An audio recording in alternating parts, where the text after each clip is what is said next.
Caleg dari kalangan artis diminati pemilih Indonesia yang ada di New York.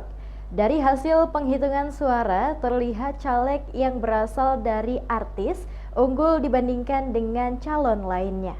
Pemilu 2024 di TPS New York hanya diikuti oleh 20% dari daftar pemilih tetap yang tersedia. Berikut liputannya.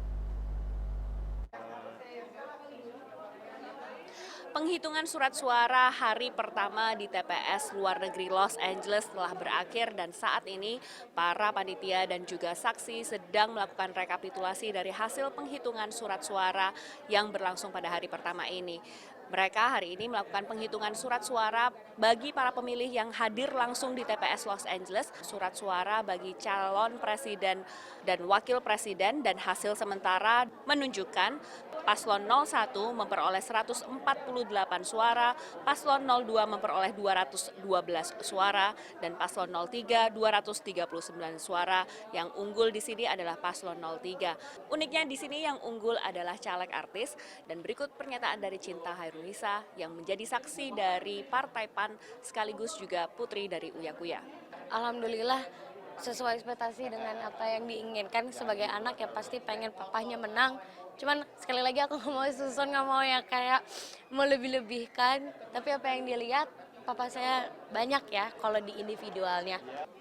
Secara umum proses penghitungan surat suara hari pertama ini cukup lancar dan berjalan cukup singkat, terutama mengingat jumlah pemilih yang hadir langsung di TPS Los Angeles ini tidak begitu banyak. Dari hasil rekapitulasi surat suara yang terpakai, ada 614 surat suara yang terpakai.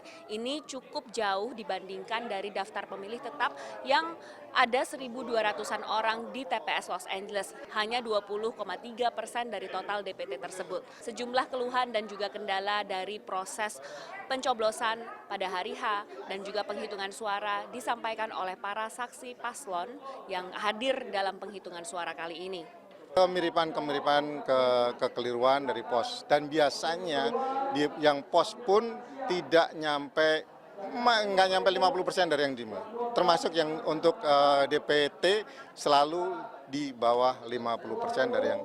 Beberapa kekurangan yang mana untuk di kemudian hari kalau ada aturan-aturan ada baiknya diberikan tertulis supaya kita tahu ada rambu-rambu. Kalau di setiap pemilu ada yang tidak dapat, ada yang tidak dapat, ada yang double, bahkan satu orang bisa dua.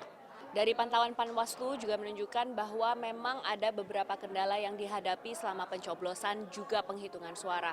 Salah satunya adalah ketika penghitungan suara harus diulang di TPS 3. Saya melihat bahwa semua proses berjalan dengan baik dan lancar. Jadi artinya ada hal-hal teknis waktu khususnya pemungutan suara. Cuman setelah kami melakukan saran perbaikan kepada PPLN, langsung mereka perbaiki. Besok pada tanggal 15 Februari, para elemen masyarakat ini, baik saksi, panitia penyelenggara maupun pengawas akan kembali berkumpul di KJRI Los Angeles untuk melakukan penghitungan suara pada hari yang kedua, di mana surat suara yang dikirim melalui metode pos akan dilakukan penghitungannya. Dan kami dari tim VOA akan terus melaporkannya untuk Anda pemirsa di Indonesia. Dari Los Angeles, California, saya Virginia Gunawan dan tim VOA.